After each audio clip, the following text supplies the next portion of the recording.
Welcome to the Psych Central Show, where each episode presents an in-depth look at issues from the field of psychology and mental health, with host Gabe Howard and co-host Vincent M. Wales. Hello, everyone, and welcome to this week's episode of the Psych Central Show podcast. My name is Gabe Howard, and with me, as always, is Vincent M. Wales. And today, Vince and I will be talking to Dr. Laura Fielding, a clinical psychologist who writes a very popular Psych Central blog aimed at helping millennials use mindfulness and self-care skills to promote their mental health and manage the stress of transitioning into adulthood. Laura, welcome to the show. Oh, thank you so much for having me. I'm so excited. I just love your show and can't support the message of getting psychology and evidence-based practices and the knowledge that we carry out to as many people as possible. So thank you for building the show and having me on it. Happy to have you. And I want to say right off the bat that I wish your blog existed when I was young, because I could have used that kind of guidance. Thank you. Then computers didn't exist when you were young. They didn't exist when I was young. I know where you live. I will never visit, but I could mail something very bad to you. That is very fair, but you are right. There was not a lot of talk about transitioning into adulthood when we were younger. It was just sort of something that we were supposed to gather on our own. Yeah, Exactly. Schools didn't teach what we would call life skills. Right? I mean, they had home ec. Yeah, but that was so limited too. Showing. Yeah. And depending on the school, it could have been designed just for women. I mean, it taught cooking and sewing. Yeah. It didn't teach me how to balance a checkbook.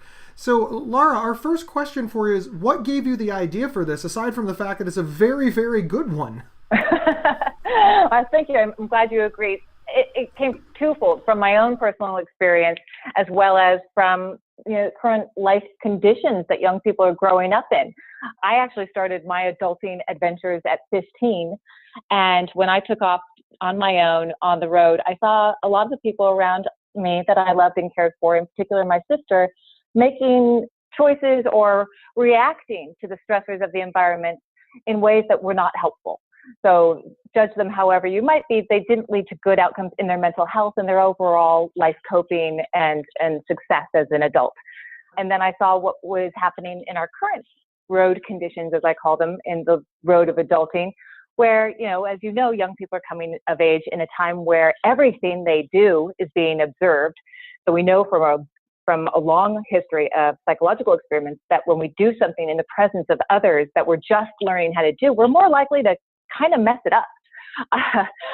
Whereas when we're very good at something, we do it in the presence of others, then we'll excel at it and do better at it.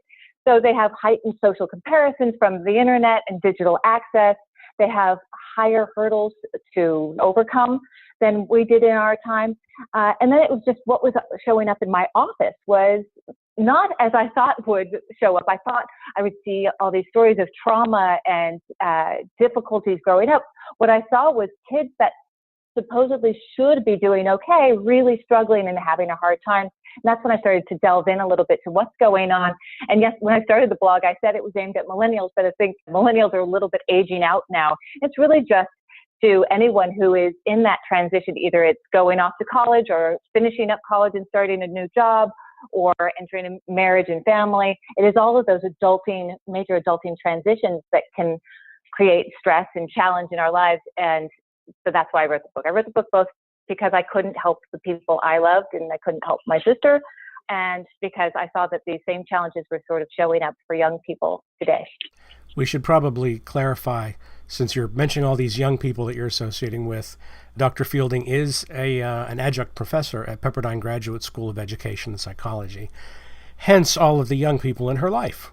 And also in my private practice. It just, my private practice was located right next to UCLA. I was also supervising at the time at UCLA. So yes, I had a lot of referrals for college age or graduate school age. And I was teaching in the graduate school and I was seeing more college age in my private practice. Exactly.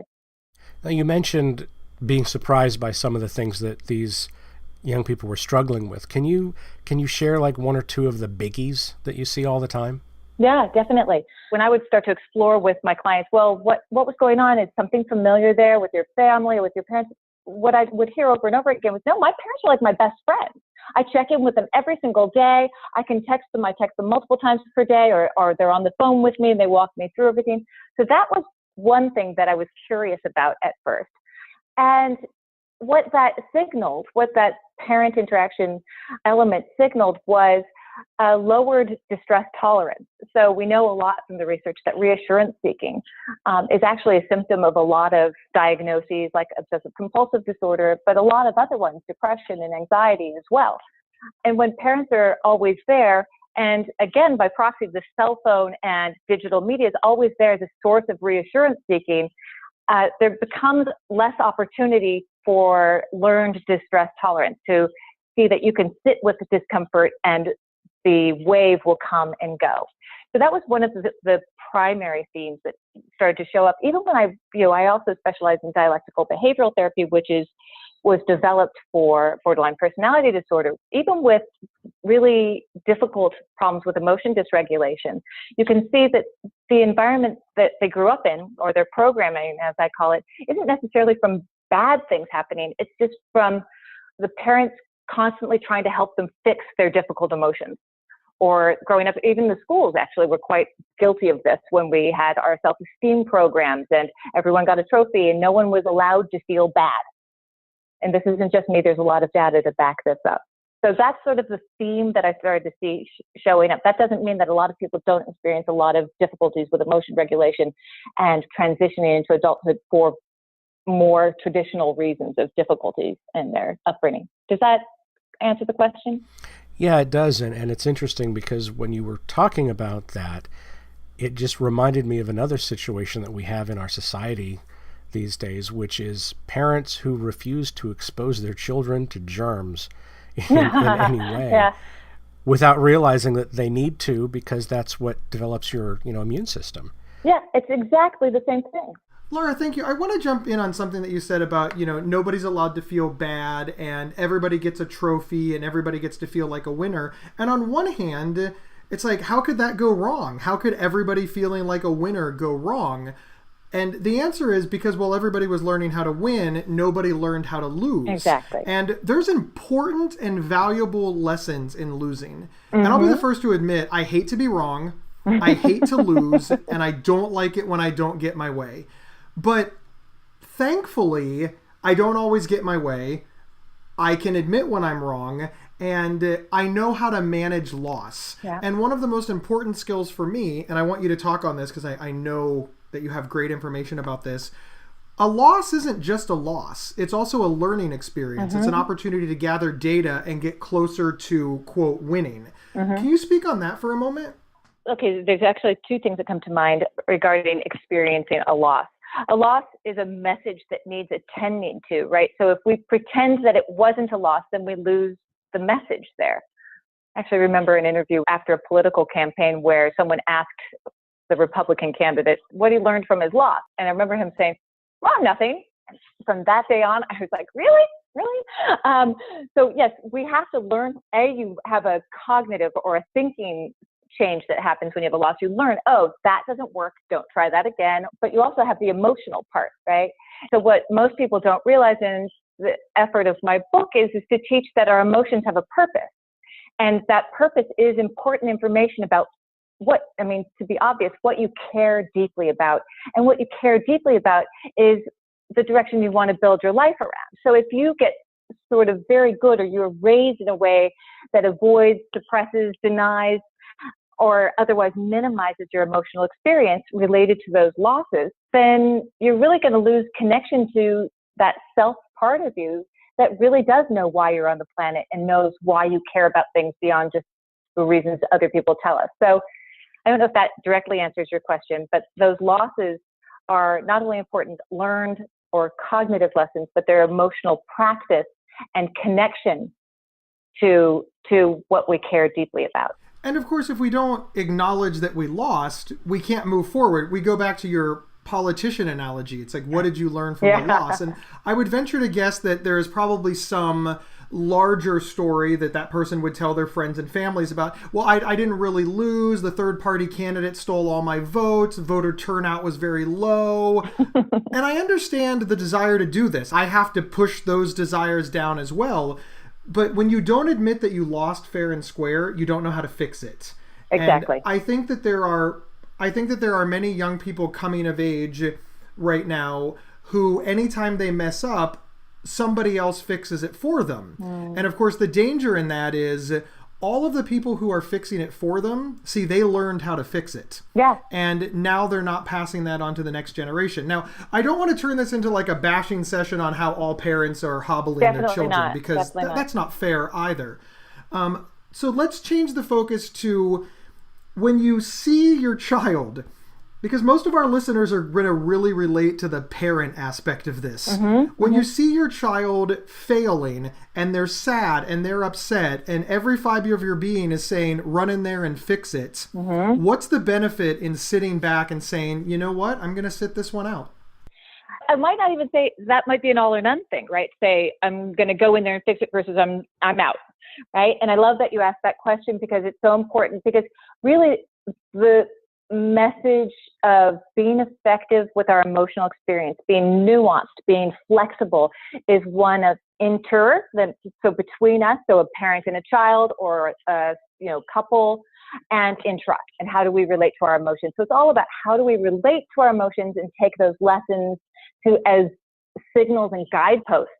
Just like we made the biological example earlier, just like we might listen to symptoms of a cold or symptoms from our body. So the answer there is the most effective thing for a parent to do is to very simply validate the child's experience. Now, the how of validating is what is so wonderful about the mindfulness-based evidence-supported treatments like DBT and ACT and mindfulness-based cognitive behavioral therapy, is the role of the parent or the partner or yourself to yourself is to first start by labeling that emotion. There is all kinds of wonderful research that shows the wonderful impact of simply finding the just right word for your emotional experience, which activates the orbital prefrontal cortex to downregulate the amygdala. And I know that's a lot of psychobabble, but it pushes home the biological point that just find the word of the emotional experience and then tell them that it's okay to have it. When we're around 18 months to 2 years old, we're learning to regulate our emotions. When a parent looks at little Johnny who just spilled his ice cream and has this loss, it says, oh, Johnny. She looks him in the eye and says, Johnny, oh, did you lose your ice cream? Are you sad? Yeah. And she makes like a cartoon-like response mirroring his experience. And what Johnny learns is, this is what sadness feels like. Mommy still loves me. I'm okay when I feel sadness. I'm still lovable, and it will pass. And it's a normal part of my human experience. And that process, that mirroring process, literally helps children wire that neurological relationship I just described of the orbital prefrontal cortex to the amygdala. And so we want to continue that. And in those moment-to-moment interactions, if you have a partner who is prone to strong emotions, reassuring them and problem solving for them isn't helping them, but helping them to learn to validate and know that they're okay even in the face of those emotions, that's a gift. Give us one moment for our sponsor, and then we will be right back. This episode is sponsored by BetterHelp.com. Secure, convenient, and affordable online counseling. All counselors are licensed, accredited professionals. Anything you share is confidential. Schedule secure video or phone sessions, plus chat and text with your therapist whenever you feel it's needed. A month of online therapy often costs less than a single traditional face-to-face session. Go to BetterHelp.com/Psych Central and experience 7 days of free therapy to see if online counseling is right for you. BetterHelp.com/Psych Central. Welcome back, everyone. We're discussing mindfulness and self-care skills with Dr. Lara Fielding. Now, I'm sure that in all of the teaching that you've done and all that, you've probably got a handful of items in your toolbox that anybody, our listeners, me and Gabe, can use to, help us. I hope so. What do you got for us? So the aim of my teaching broadly and the book and my efforts to lower barriers to getting to these effective tools is all built out around 3 simple steps. Let me say this, there's two parts. There's first the self-awareness piece, the part of recognizing how your unique history and programming is showing up in your life patterns based on the universal you, which means this is how we're all wired. We're all wired in a similar way. And in my writings and in my work, I talk about the mind-body vehicle, that machine that you feel yourself living in, that body where you feel your bottom in the chair right now. Maybe you have headphones on, you can feel physical sensations. Right now, you're hearing the sound of my voice from inside your vehicle. And like all vehicles, there's a lot of variability, but all vehicles have a steering wheel, tires, and an engine. Similarly, human beings all have action tendencies, emotions, and thoughts. So emotions, thoughts, actions, and I call that the ETA of your emotional hardwiring, or the ETA of your mind-body vehicle. And here's what people can take away from that. There's a special way that you need to work with each piece of your experience, right? Well, there's only one of those that is directly in our control to change. Can you guess which one it is of our emotions, thoughts, and actions? Which one's in our control? I'm going to go with actions. We can control our actions. Exactly. Reactions. Exactly. And that's the critical piece, because so often you hear, calm down, don't feel that way, don't worry. And then I can list all the research that shows what happens when you actually try not to think. We could try it together. Ready? Let's all not think about a banana. And what happens? Banana. You got bananas. Banana. Yeah. And no pun intended. Now I want banana bread, banana splits. Yeah. Right? Because of this paired associations our mind makes. The more you try not to think about it, the more you'll be stuck with it. So what I teach people how to do is how to work with the paradox of our emotion regulation system, rather than trying to control our emotions and thoughts, which cause us discomfort. We control the behavior to enter into the system and turn the spinning system the other way when we're having one of our spirals of frustration or sadness or anxiety or loss or whatever those are. So it's almost like I describe it like you're standing on a surfboard on a bowling ball. You have to, sometimes there's places where you have to lean in with acceptance and willingness, and I'm going to feel this, and there it is. And then you have to change your behavior to pull out. And so you kind of have to do the seesaw thing. And here's the basic prescription. I'm going to give you the answer to the whole enchilada right here. I call it the mindfulness Macarena. This is the tip of the iceberg with a lot of that could be dug down deep into, but it goes like this. And if you have your hands free right now, you can do it on your own. You're putting both hands on your chest, sort of in a self-compassion pose. You validate the emotion, then fingers up onto your temples. Check your thoughts for accuracy and keep them in check. Is your thought 100% true? And redirecting your attention and focus to the present moment. And last, using double barrel finger guns, change your behavior. So it's validate, check, change. Validate, check, change. That's the prescription when you feel like you're losing your mental footing, when you feel like stress is getting to you. That's how you check in with yourself in an effective way.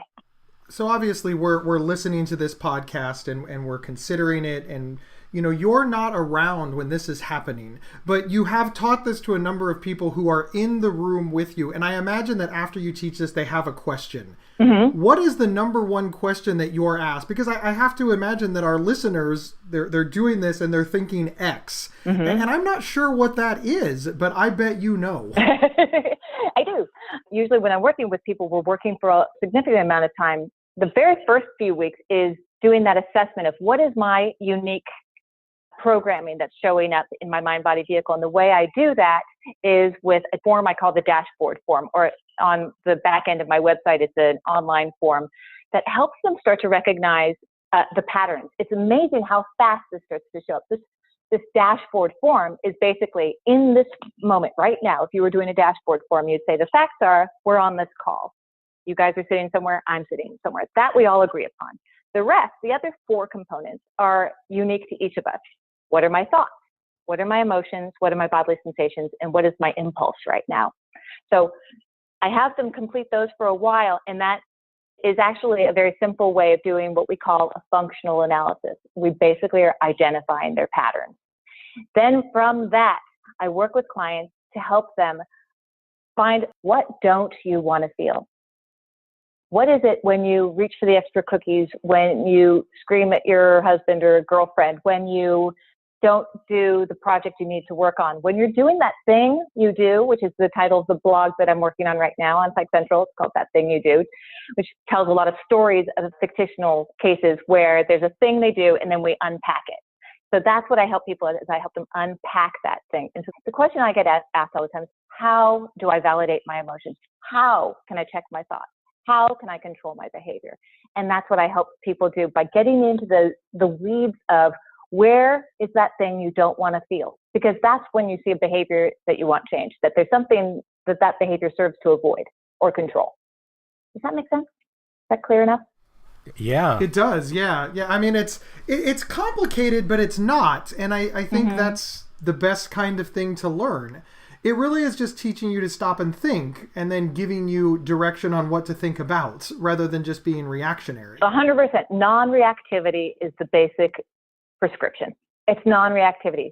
So if you're very dysregulated, right, there are little tricks that we learn from dialectical behavioral therapy, like go to the ice box, grab some ice or frozen peas, put them up on your forehead, hold your breath for 30 seconds because that will initiate the dive reflex. That means that your mind does not have time to ruminate and do all the things that are contributing to your dysregulation. So we have some extremes that hack into the biology that way. But really what the nuanced and superpower skill here that we're after is, professionals call it psychological flexibility. What I teach people how to do is in a skill called bring it on. Once you've labeled and identified and validated that emotion, I have a couple of recorded exercises with videos in the book where it actually walks you through, like, okay, what is it that's really bothering me right now? I have a funny story about this. What is bothering me? And just literally willing yourself to invite in the tension, the worry, and not ruminate on it. It's a very different mechanism. And so when you practice this new way, it's opposite to what you're programmed to do. That's why it's so hard. You're programmed to react, to get righteously indignant, to start thinking and perseverating. That's how humans are programmed. Unfortunately, our biological programming from an evolutionary standpoint doesn't really work today because we're perceiving all kinds of things as dire threats, and we need to override that autopilot. So teaching people how to dive into this open willingness towards feeling the feelings that they don't want to feel. So recipe, identify what it is you don't want to feel that is leading to you doing the thing you do, and then practice opening with your arms open and your chest and shoulders open and literally saying, bring it on. I got this. And over and over again, I get reports from clients going, when I ask them at the end, okay, how do you feel now? They look at me shocked. They're like, I feel better. So it's a paradox of the willingness to feel uncomfortable will make you more comfortable. Or like Stephen Hayes in Acceptance and Commitment Therapy say, it's balancing feeling better with getting better at feeling. It reminds me a lot of pushing your own boundaries, your comfort zone, expanding your comfort zone in order to just have a bigger one so that you're not, all anxious all the time like some of us are. Yeah. In your work with the millennials that you're doing, are they going to grow out of this issue? Are they going to be crippled by the social media dependence that they have? Or what's going to happen? It's interesting. I was talking to someone the other day and they're like, it's going to be all right, right? And my response was, yes, because you're going to make it all right. It's really my deepest desire is to empower people. The biggest hurdle to this empowerment is the willingness of people to take ownership and responsibility. And I think the most challenging, controversial, and the biggest hurdle we have is, can we take ownership and let go of blame, right? It's not your parent. We don't need to blame your parent. It's the problem getting stuck in needing someone to blame, right? So are they going to be okay? I think that once we take on an idea that we're all in the human soup together and things may be unskillful or ineffective, but they're just human, right? So we could drop all that judgment to ourselves and others And then choosing like, okay, I totally want to lose my stuff on someone right now, and I'm going to choose to be effective over being right. So no, I don't think that millennials or Gen Zs are ruined at all. I think they have extra challenges in the environment today because there's so many delicious ways to distract yourself by ordering food or drugs or distracting away on social media. There's so many tools that tie into our evolutionarily hardwired predispositions that it takes more mental hygiene. Just as, 60, 70 years ago, we started exercising because we were at our desks more. It requires more mental hygiene and more practices and more mindfulness than it ever has before. I really appreciate that answer. Thank you so much. So my final question is, where can listeners find you on social media? I know we just we just talked about maybe they should spend less time on social media. You're empowering them now. Right now, I'm empowering them to but seriously, where can listeners find you on social media, online, and where can they find more information about the skills that you teach? Thanks for asking. It is a paradox, isn't it? And I thought about that when I was writing my book, Mastering Adulthood, Go Beyond Adulting to Become an Emotional Grown-Up. And it's about quality, right? And versus quantity online. They can find me certainly at my website, which is mindful-mastery.com, mindful-mastery.com. And on the website, I'm going to be loading all the videos from the book that show and walk you through the steps you need to more skillfully regulate emotions, not to mention identify what you do care deeply about. We have some exercises to do that. And there they can write me comments and questions, and so I can engage with them there. And of course on Psych Central they can reach me, and they can find me at mindful_mastery on Instagram. We really appreciate that. And of course, to anybody listening who has a millennial or young person in their life, a high schooler, a college student, I recognize that we are not popular with the 16 to 22-year-old crowd. So speak for yourself. We're working on it, being as hip as we can, right? Right. We're doing everything that we can, but drop them a link to this episode. I think there is a lot of great information, and of course the blog is really wonderful. We like all our Psych Central bloggers. We're a great big family, and we're all experts in the fields that we choose to write in. So clearly, this is a good product, or you wouldn't be here, right, Laura? Exactly. Thank you so much for being on the show.